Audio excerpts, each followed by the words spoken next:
For deliver na mga sir, yung pinagawang lamesa sa atin, 80 by 80.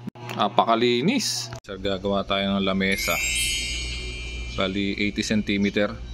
Yan. Bali tiles na lang ilalagay natin dyan. Bali 4 na 40 by 40. Tapos lalagyan natin ng brace dito. Yun ang gusto ni customer, no? Tapos yung paa niya 28 inches. Bali pumapatak na dalawang tubular ang magagamit natin dito. Bali 1 by 1 lang ang gamitin natin para matipid. Okay, magsuot muna tayo ng safety boots tsaka gloves natin para safe tayo mga sir. Ayan, nagsukat muna ako dyan. 80 by 80 yung gagawin natin na table, no? Bali cutter yung pinangguguhit ko dati, lapis ngayon nasanay na ako sa cutter. Dito naman mga sir ay nag-cutting na ako. Right-handed ako mga sir Parang left-handed lang kasi na-mirror yung ating camera.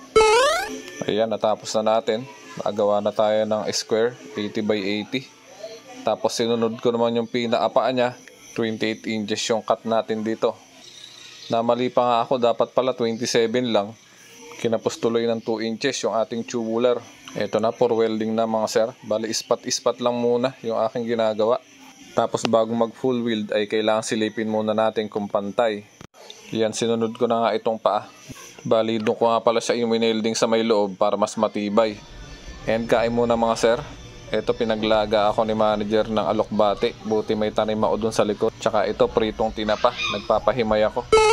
And nandito na nga ako sa bahay nila Ma'am Kalma. Bali ididikit ko siya gamit itong silicone glue. Maganda yung napiling tiles nila ma'am. Ganda ng haspe. Pag may gusto pong magpagawa ng lamesa, mag-PM lang po kayo sa akin. Maraming salamat. Ingat.